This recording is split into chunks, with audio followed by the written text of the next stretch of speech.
Avant de commencer cette vidéo, je tiens à préciser que celle-ci fera partie d'un groupement de vidéos où je vous présenterai des artistes, mes inspirations, ainsi que des vlogs lorsque je pars faire des expositions. Surtout, restez jusqu'à la fin de cette vidéo car je vais faire un concours et les règles du concours seront précisées en fin de vidéo.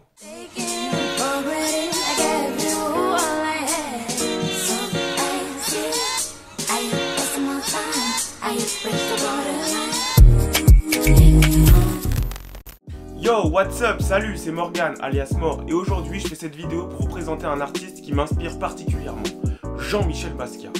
Bang!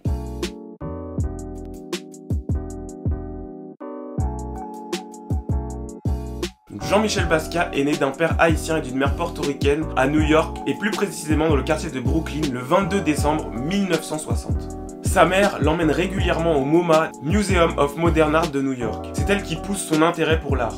À 8 ans, il est victime d'un accident de voiture. C'est cet accident qui le poussera à rester à l'hôpital durant un certain temps. Pour pouvoir patienter durant ces longues heures d'attente à l'hôpital, la mère de Jean-Michel Basquiat décidera de lui offrir un livre sur l'anatomie humaine. Ce livre aura une influence particulière sur le travail futur de Jean-Michel Basquiat.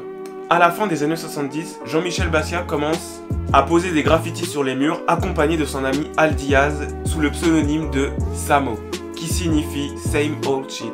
En français, la même vieille.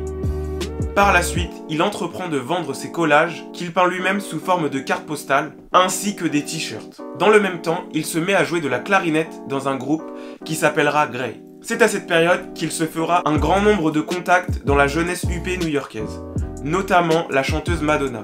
Jean-Michel Basquiat fait une réelle percée dans le monde de l'art en 1981, lors de l'exposition New York New Wave. 16 de ses œuvres sont présentées aux côtés de celles de Keith Haring et de Robert Mapplethorpe. C'est lors de cette exposition qu'il retient l'attention de nombreux grands galeristes tels que Emilio Mazzoli, Annina Nozay et Bruno Bischofberger. C'est notamment grâce à Annina Nozay qu'il pourra produire sur des toiles et non plus sur les murs, puisqu'elle lui offrira les sous-sols de la galerie en guise d'atelier. Par la suite, Jean-Michel Basquiat sera invité à exposer lors de la Documenta aux côtés de nombreux grands artistes comme Joseph Beuys, Anselme Kiefer, Gerhard Richter, Cy Twombly et Andy Warhol. Il exposera même dans des galeries de prestige telles que le Gagosian Museum à Los Angeles. Pour en finir avec sa petite biographie, nous pouvons dire que Jean-Michel Basquiat est un artiste versatile, contrôlé par la pulsion, inspiré par tout ce qui l'entoure. Ces tableaux sont ornés d'inscriptions telles des paroles de musique, parfois même avec des répétitions de mots, un grand nombre de signes, de corps humains et de couleurs vives. Se plonger dans son œuvre est fascinant mais également déroutant tant elle est complexe et tant les sujets traités sont durs, parfois même très mélancoliques. Untitled Skull, 1981. Skull n'est pas seulement l'une des peintures les plus connues de Jean-Michel Basquiat. C'est aussi l'une de celles qui a atteint le prix le plus élevé malgré l'épouvante qui se dégage de l'œuvre. Elle connut en un temps record une augmentation de 400% de sa valeur sur le marché. Dos Cabezas, 1982. C'est l'histoire derrière cette œuvre, comme pour celle juste avant, qui est intéressante plutôt que sa composition. Puisque c'est après une séance de photos avec Andy Warhol que Jean-Michel Basquiat décide de s'éclipser et qu'une heure plus tard, son assistant amène à Andy Warhol la toile qui les représente l'un à côté de l'autre. Andy Warhol, bluffé, dira même « Il est plus rapide que moi ».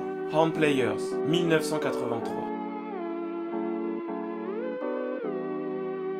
Hand Players regroupe tous les traits et techniques spécifiques propres à Jean-Michel Basquiat. Ce tableau est ce que l'on appelle dans l'art un triptyque. Dans ce tableau apparaissent beaucoup de dessins et de mots qui ont été barrés volontairement par Jean-Michel Basquiat. La répétition de mots caractérise la musicalité de cette œuvre, notamment Dizzy, Ornithologie, Pre, Teeth, qu'il a dispersé sur les trois parties de l'œuvre. Pez Dispenser, 1984. Pez Dispenser est sûrement l'œuvre la plus connue de Jean-Michel Basquiat. C'est une œuvre qu'on voit sous des skateboards, sous des suites, des t-shirts. Elle représente le dinosaure Pez que l'on trouvait aux États-Unis qui distribuait les bonbons pour les enfants. On y retrouve la couronne qui est l'emblème de Jean-Michel Basquiat qui représente la lutte des classes aussi bien raciales que sociales. Riding with the Death, 1988.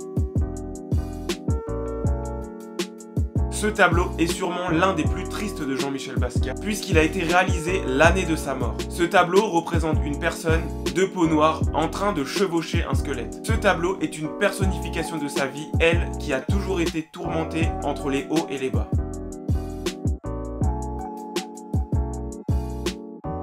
Dans cette partie, je vous présenterai des livres, des films qui sont en rapport avec Jean-Michel Basquiat. Donc en premier, c'est par ce livre que je vais commencer. Donc c'est un livre qui retrace la vie de Jean-Michel Basquiat, de sa naissance jusqu'à sa mort. Il y a même une chronologie très intéressante à la fin du livre, vraiment qui retrace toute sa vie. Ce livre est sorti aux éditions Tachen, je crois. C'est une maison d'édition allemande où pas mal de livres sortent sur l'art, la photographie, le cinéma, etc. Donc il retrace vraiment bien la vie de Jean-Michel Basquiat. Et à l'intérieur, on retrouve la majorité de ses tableaux. Donc je vous mettrai le lien de ce livre dans la description. Donc ensuite il y a le livre qui est juste là. Donc c'est le livre de la Fondation Louis Vuitton. Donc c'est un livre qui retrace pas vraiment la vie de Jean-Michel Basquiat. C'est plus un livre sur l'exposition rétrospective de Jean-Michel Basquiat qui a eu lieu à Paris à la Fondation Louis Vuitton. Et pour finir, la dernière chose que je voulais vous présenter, c'était un film documentaire sur Jean-Michel Basquiat qui est sorti en 2009. C'est un film de Tamara Davis qui dure environ 1h30. Où chacun des acteurs joue leur propre rôle. On y retrouve la majorité des galeristes et des artistes que j'ai cités précédemment dans la vidéo. Donc c'est un film qui m'a particulièrement touché parce que c'est ma prof d'anglais qui me l'a montré au lycée. Et par la suite, j'ai retrouvé une réelle source d'inspiration dans les œuvres de Jean-Michel Basquiat.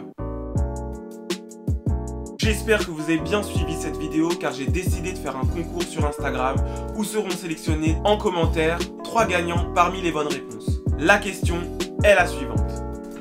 Quels sont les 4 mots qui figurent sur l'œuvre Horn Players de Jean-Michel Basquiat?